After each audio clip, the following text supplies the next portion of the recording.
Continuamos en la primera mesa de opinión de Antioquia. Al doctor Gilberto Tobón, como siempre, le damos una muy cordial bienvenida. ¿Cómo está usted en estas Navidades? Nacho, en primer lugar, muchas gracias por invitarme a tu programa que tiene tan amplia audiencia. Y en mis Navidades he estado bien dedicado a la lectura. Ha habido mucha bulla, mucha pólvora en las calles, pero bueno, yo he estado más bien consagrado al estudio, sí. Bueno, usted me dijo, voy a decir de Petro lo siguiente antes de empezar esta entrevista. Es que Petro es una persona, hay una característica de la personalidad de Petro, y es que Petro es un ególatra. Petro cree el presidente del mundo, Petro cree que él dice dos o tres frases y se va a inmortalizar como que fuera un Platón, un Aristóteles. Y Petro es un personaje, pues, psicológicamente muy complejo, muy difícil, y Nacho es astuto, y ha ido dirigiendo las cosas hacia un punto en que a mí me parece que si no se unen aquí en Colombia, nos podemos llevar una sorpresa. Le voy a decir por qué, Nacho. Tiene el 35% de favorabilidad de manera constante, o sea, eso es un consolidado. Sí. ¿Y sabe cuántos votos pueden ser esos? 6 o 7 millones. Es que eso es mucho, porque es que de ahí a él coger el 15, manejando los capitales del Estado que no son de él, pero que él los maneja, eso es un peligro muy grande. Es que yo no me canso de insistir aquí en este programa, ojo con el hombre, porque me parece que si la derecha se va dividida, por llamar derecha, pues porque es que derecha e izquierda son señales de tránsito, digamos, si la oposición se va dividida, se puede llevar una sorpresa. Devolvámonos en el tiempo. Usted dice, es un ególatra, y le pregunto, ¿y es un mitómano? Sí, a mí me parece que es muy mitómano, me parece que miente demasiado y que promete cosas que no va a cumplir, y a sabiendas lo hace, Devolvámonos en el tiempo. Pues empezó a salir todo ese asunto de la financiación indebida de su campaña, y esto lo puso a él, lo sacó de casillas. Sí. O sea, ¿cómo entender esto? Lo puso muy nervioso. Entonces, si uno va a aplicar las reglas de los indicios que nos enseñaron al abogado, uno dice, pero ¿por qué puso tan nervioso? Porque él recabó en que su inmunidad era absoluta, como que fuera un monarca. Bueno, el Consejo de Estado no le paró bolas a eso en el sentido de ordenar la suspensión provisional del acto del Consejo Nacional Electoral, pero sí estaba muy nervioso. ¿Por qué tenía que estar tan nervioso? Roa fue su jefe de campaña, ¿cierto? Tiene quebrado a Ecopetrol. Se ha demostrado pues como el administrador más incompetente y más gastón. Pero es que ese es el estilo de Petro, ¿cierto? Nombrar a una gente de ese carácter. Lo de Ecopetrol es gravísimo, porque donde dejen quebrado a Ecopetrol, ¿de qué vamos a echar mano? De la coca, Nacho. No, por eso, es que él mueve las fichas de una manera en que salta las reglas. ¿Sí? Pero usted, ¿por qué se enroque a la mitad del tablero? Porque yo soy Petro. Y pues que enroque a la mitad del tablero no hay, ¿cierto? Entonces, a mí me parece que de las cosas tan graves que ha hecho, uno puede decir como los teólogos de la Edad Media, son tantos los pecados que entre el diablo y escoja. Le voy a decir un detalle que ha pasado desapercibido por la mayoría de la gente, y es el siguiente. Declaró públicamente en la televisión, es que a los pobres no les puede dar mucho porque vuelven de derecha. Lo dijo. Sí, lo han dicho varios presidentes, sí. Y varias personas. Él lo ha dicho.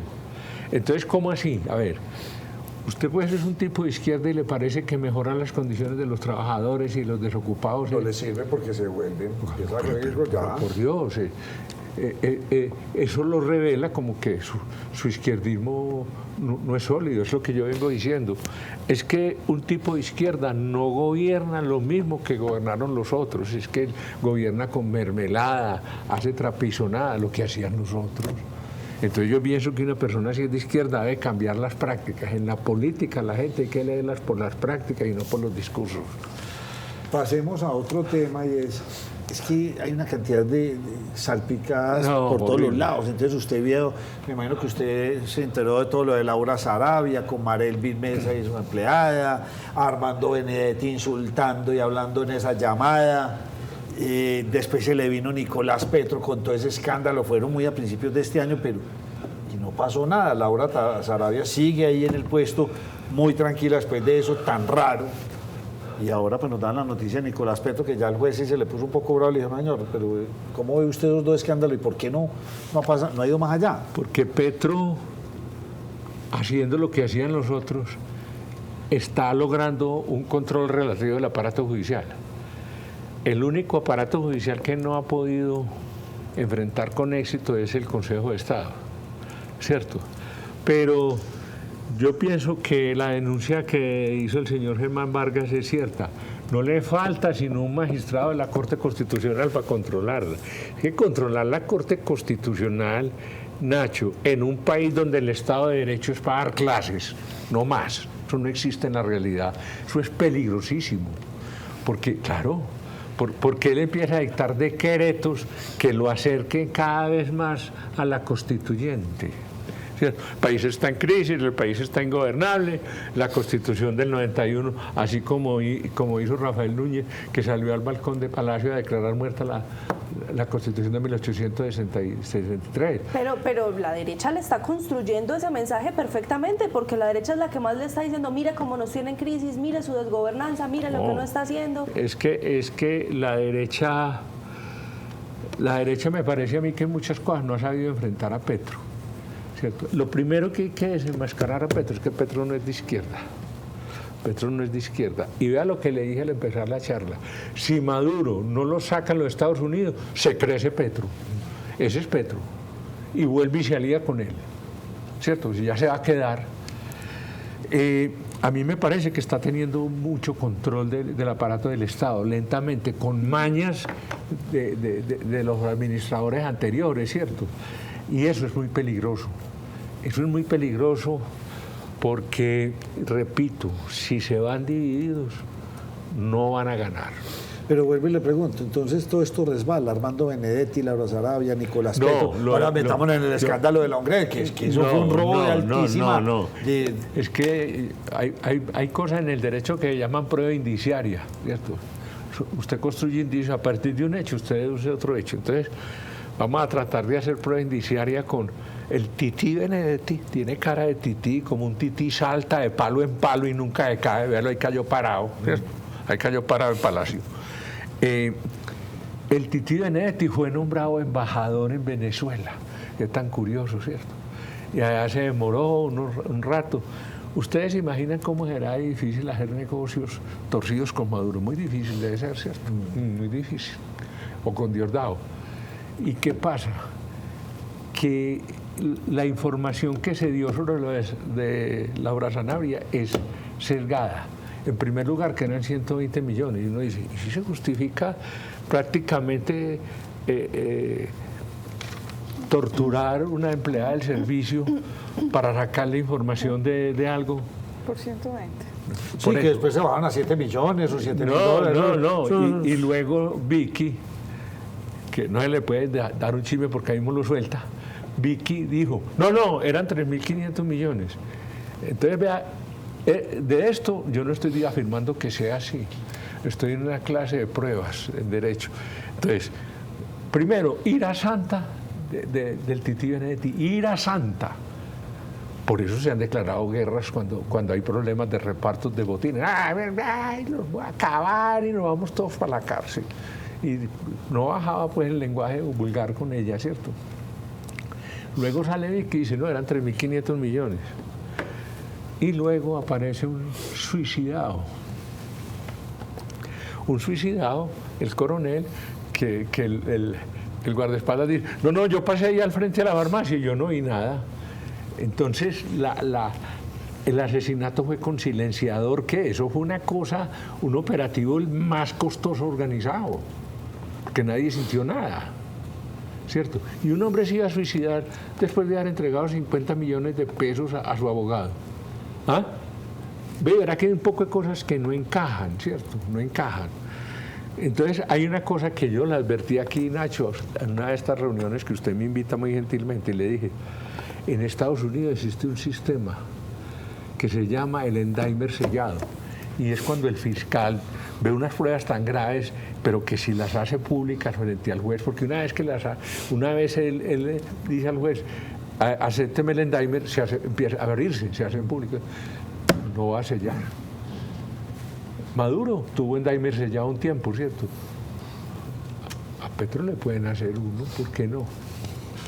Es que en estos negocios la clave es el que hable, el que dé pruebas. El primero que hable. El primero que hable, por eso. El que no hable se gana la pena como se la ganó este muchacho Fabito. De que desde adentro, o sea, se ve que el tipo no habló. Pero lo de Nicolás Petro debe ser mucho más grande y eso también pone nervioso a Petro, ¿o no? Sí, pero lo logró cauterizar, porque el muchacho en principio involucró al papá y después se echó para atrás, ¿cierto? Entonces dijo, no, yo no voy a confesar nada, porque ¿qué le debía haber dicho Petro? Mínimo, yo soy el presidente, quien dijo que usted se va a ir para la cárcel, ¿cómo es? Tiene fiscal de bolsillo, alguien no duda, no era la empleada pues del boiloco Iván Velázquez, era empleada de él, en Guatemala. Entonces, ¿quién va a creer pues que el apretón contra Nicolás va a ser muy duro? Él es el presidente. Un presidente en Colombia tiene superpoderes de hecho y constitucionales, porque el régimen nuestro es presidencialista. Entonces el muchacho echó para atrás y ha venido mangoneando. Entonces, pero eso es gravísimo porque él involucró al papá. Pero resbaló. Pues eso se echó para atrás, pero... No, resbaló ante la opinión pública, porque es que eso es un acto complejo, pues las denuncias. ¿O será que son tantos escándalos que la opinión pública no alcanza a digerir? No, eso no se puede digerir. No, eso es como cuando se le dice un secucho de carne, ¿por dónde empiezo? ¿Por la papa, por la yuquita, por la carne? ¿Por dónde arranco? Óigame. Secucho 3 carnes, no hay por dónde empezar. Y entonces a todas estas viene el escándalo de la Ongre con el señor Olmedo, y uno llega y pone a ver y uno ve lo que pasó con Andrés Felipe Arias, con Agroingreso Seguro, pagó bastantes años de cárcel, y por lo que leía en estos días Andrea Sierra, ya como que hicieron un pacto, y entonces pues para pagar 2 o 3 añitos de cárcel y tranquilo con mi plática del banco. Y eso resulta que ni el presidente sabía ni nadie sabía, y resulta que esto involucró hasta ministro de Hacienda, a toda la... ¿Qué pasó ahí? Pero le voy a decir qué pasó, vean. Es absolutamente ingenuo, insólito pensar que lo de Petro, como lo de Samper, todo fue a mis espaldas. Pero ¿cómo así que los Rodríguez y que cómo así que los del Cartel del Norte mandaron cajas llenas de millones de dólares? No, yo no sabía nada. Entonces, trompo pagador, Botero, ¿cierto? Que en realidad también comió de ahí el otro Medina, ¿cierto? Que también lo suicidaron. Oiga, sí, espere, venga. Sí, ese fue suicidio. Oiga, y el del DAS, Maza Márquez. ¿Sabe qué dijo Maza Márquez, jefe del DAS? Lo que dice cualquier delincuente curtido. No, la mía me la dan en efectivo. La plata de Márquez era en efectivo. No, la mía me la dan en efectivo. No hay cómo hacer trazabilidad. No, claro, ¿qué trazabilidad va a quedar ahí? Ninguna, ¿cierto? Entonces, ve y verá. Lo de Petro... Olmedo López. Es que Olmedo López, más o menos, uno no sabe cuánto le llevó, pero por las cifras, que 60, que también, se puede haber llevado 100.000 millones de pesos, fácilmente. Entonces la pregunta es, si él se llevó eso, ¿cuánto llevó el ministro de Hacienda y el presidente que no vio nada? Espere, porque Olmedo inmediatamente dijo, el presidente es un santo, ¿cierto? Sandra Ortiz también salió a decir, el presidente no sabía nada. ¿Cómo me parece Sandra Ortiz? La amante del pechugón, el del meraldero que mataron, hecho cumplido, que era amante de él, ¿cierto?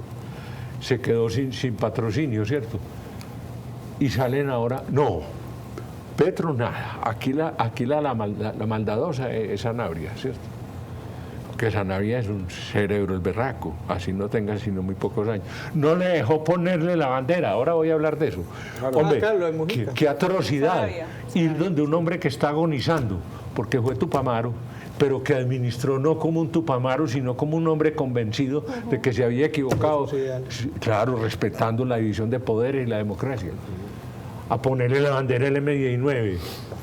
Y le dijo, no se puede hacer eso, le quitó la bandera, no se puede hacer esto. ¿Cómo? Sarabia. Mucho más sensata que él, no se puede. Entonces le tuvo que decir, es que el equipo de asesores de él dice que no se puede hacer esto. Sigamos. Entonces, con este señor Olmedo López no pasó nada. No, que devuelva 700 millones de miles de millones que llevó. No, pero vea la corrupción de la Fiscalía. 700 millones. Páganse, le ponen 6 años y los paguen 3. Sí, así es. No, en la casa. Qué buen negocio. No, extraordinario. Es que es muy... Hágase rico y 3 años guardados. Mensaje de la sociedad. O sea, no. Paga. ¿Ah? Ser corrupto paga. Claro que es el corrupto paga, pero venga, que el colombiano más corrupto allá. paga. Y entonces, pues porque me impactó mucho lo que usted dijo ahorita del 35%. Sí. Y eso es un golpe tras otro de corrupción y de todo. Y no baja. Y entonces uno llega y va y mira, y el hermano de Petro también metido en la picota negociando. Y hablando mal de Petro, de su hermano. Sí. ¿Qué pasó? Nada. Es que Verónica Alcocer, que arrancó bailando tan en este momento completamente desaparecida. Dicen que viviendo en Italia, comprando joyitas chéveres, por ahí haciendo algunas visitas. ¿Y qué pasa? Nada. Es que ¿Por qué? Porque este es un Estado colapsado. Yo sí lo he dicho ya varias veces aquí. Esto es un Estado colapsado. Desde que Samper hizo el striptease, así lo llamo, desde ahí se evidenció ante el mundo entero que esto era un narcoestado. Y siguió así. Entonces, el punto es que el Estado está colapsado. Pero mire, paz total. Eso no va para ningún lado. Nada. No, es que eso es un plan para dejar el país en guerra. Usted va y mira cómo está la aprobación de Petro en la costa, súper bien. Se le cayeron los Juegos Panamericanos en ese desorden y en ese enredo que tuvieron ahí que no se supo, perdimos los Juegos Panamericanos. Y entonces...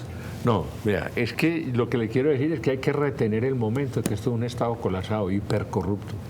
Entonces, ¿por qué no han podido detener a Daniel Quintero? Por toda la plata que robó. El fiscal que intente moverse, quieto. Aquí hay 3.000 millones. Entonces el tipo dice ahí, voy a romperlo, lo voy a quemar, haga lo que quiera. Yo ya me jubilé. Cuando una persona en Colombia tiene tanto dinero, es intocable. ¿Quiere ejemplos? Escobar, ¿quién tumbó a Escobar? La guerra con los otros mafiosos. Eso fue lo que lo acabó. La guerra con los otros mafiosos, no la guerra contra el Estado. Permítame, vamos a una muy breve pausa y continuamos porque le quiero hablar de las peleas con la prensa, Ecopetrol, ¿para dónde va? ¿Qué opina usted de Ricardo Roa y Nicolás Alcocer? ¿Qué piensa usted de Bonilla, nuestro exministro? ¿Cómo es que le dice usted el mejor vestido? No, el hombre más mal vestido, porque el segundo soy yo, pero el más mal vestido era él. Compraba la ropita en el sur de Bogotá, en la tienda del pobre Luis. Metámonos en más temas y pues, o sea, este es uno que impacta mucho. Crisis ministerial continua. Permanente, ¿por qué? Sí. Porque como él es un ególatra, él no escucha a nadie, ¿cierto? Tengo entendido pues que trabajar con Petro es horroroso, ¿cierto? Que el tipo no se escucha y no a sí mismo. Entonces, él no ha podido, ni le interesa, no le interesa tener un equipo. El equipo es él, ¿cierto? El equipo yo ¿cuál equipo? ¿Cierto? Entonces por eso salió de Ocampo y salió de poco gente, ¿cierto? Entonces él va a seguir en crisis ministerial permanente. Tengo entendido que en enero viene otra, ¿cierto? Ejemplo, tomemos un solo ejemplo, no quiero distraerlo, pero es esto, ICETEX.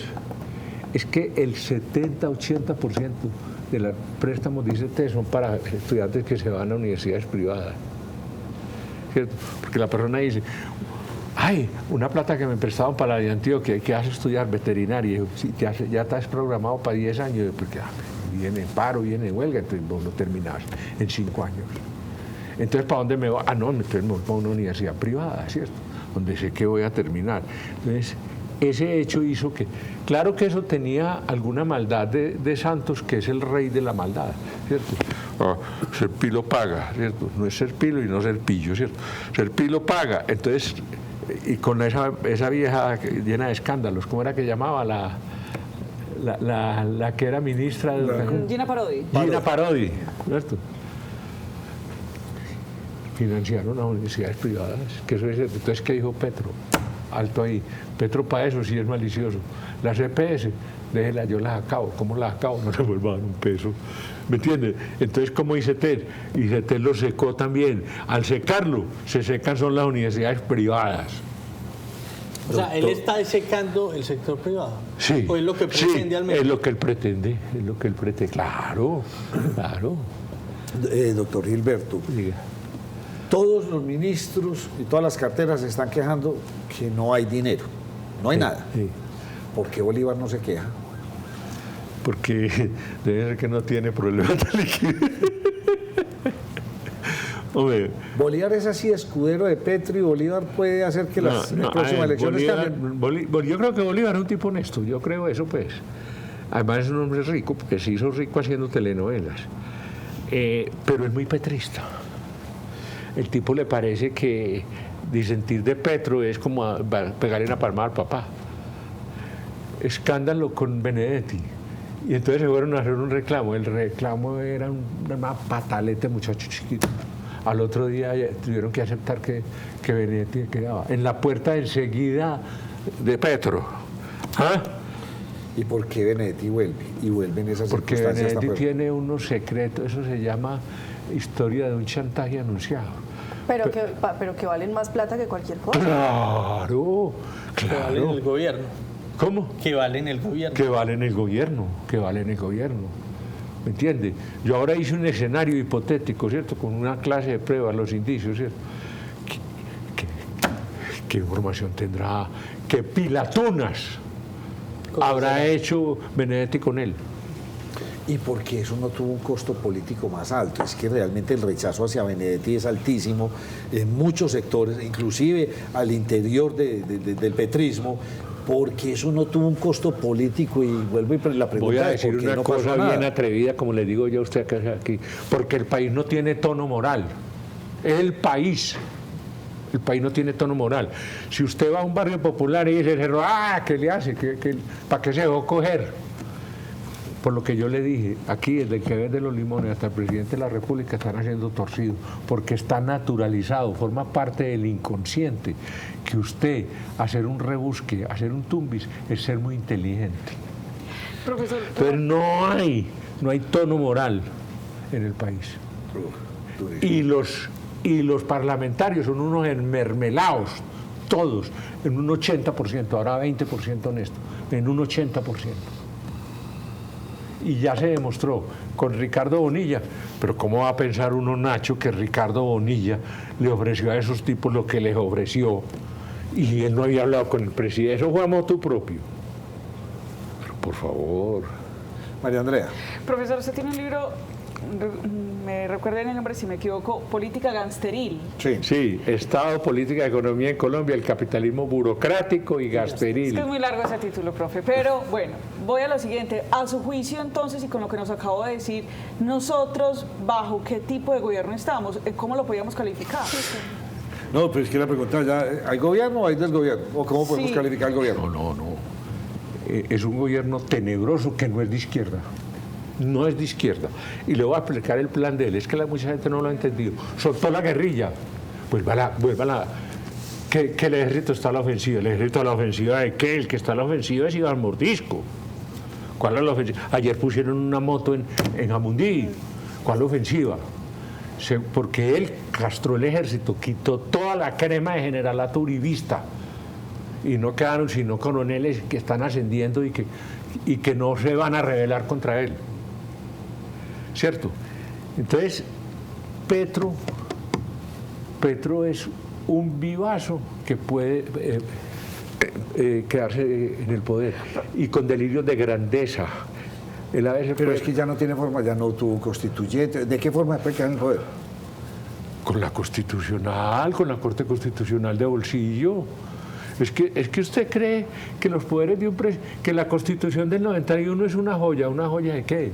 Eso es una colcha de retazos.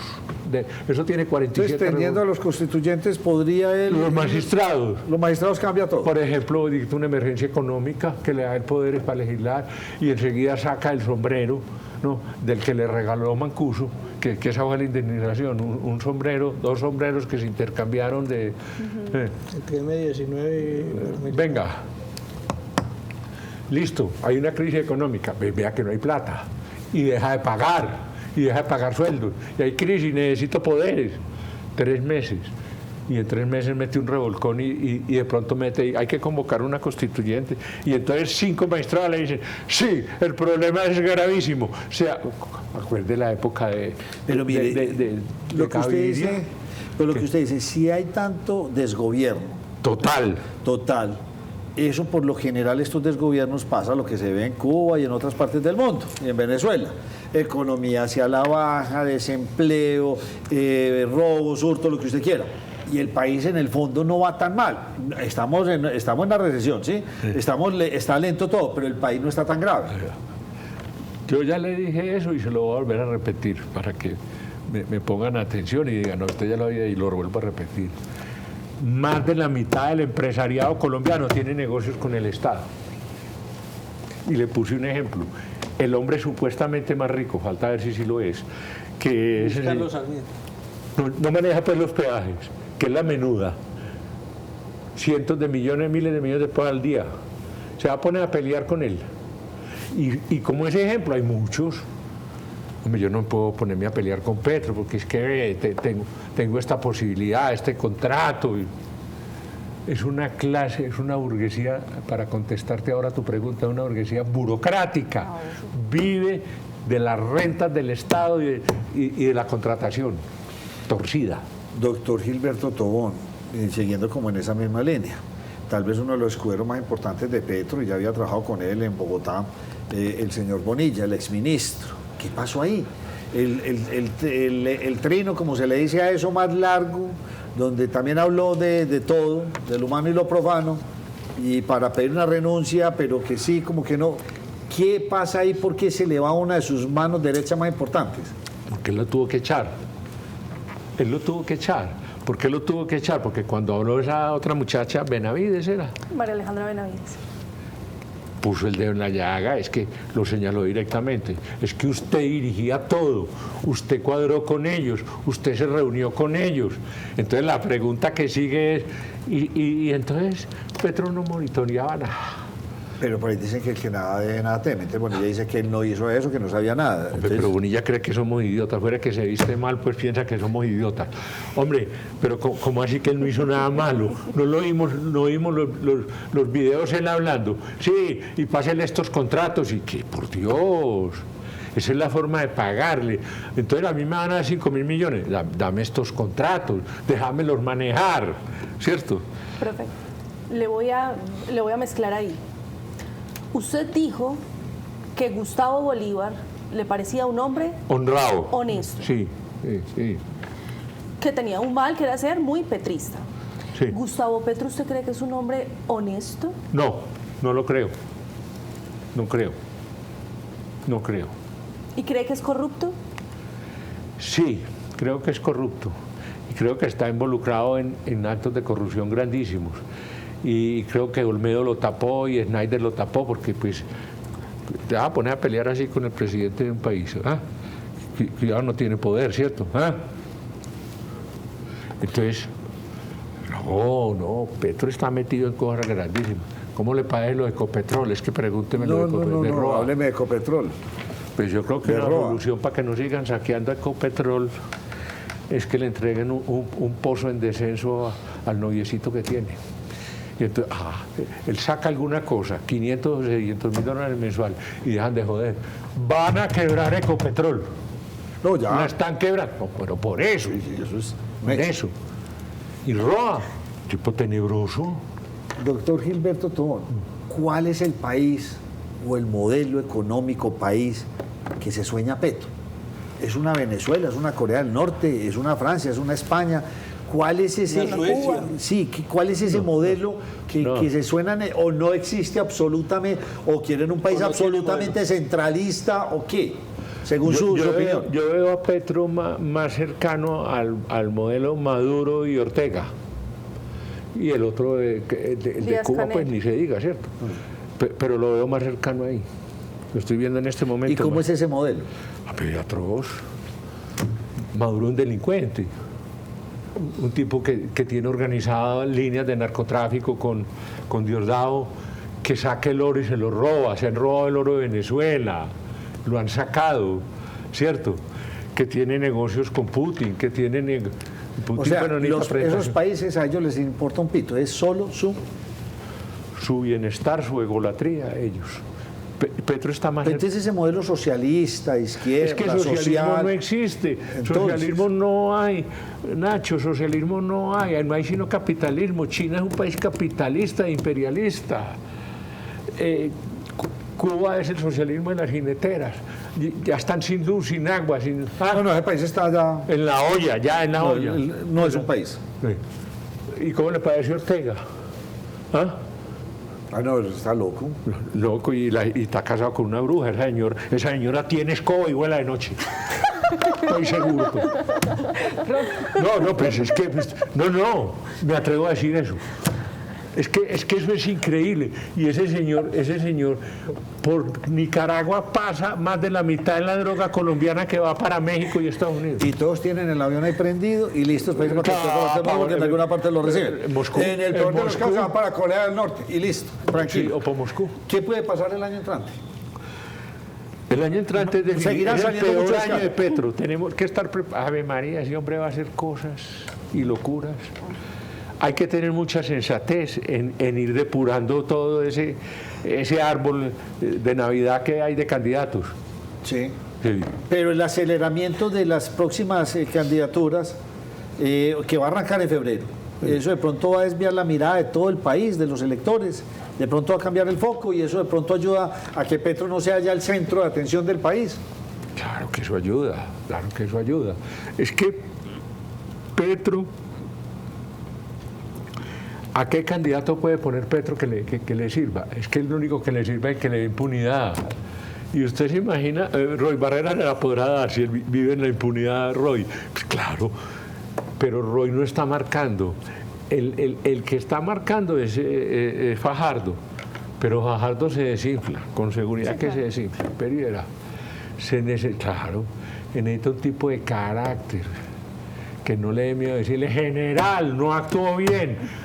Reclame su destitución.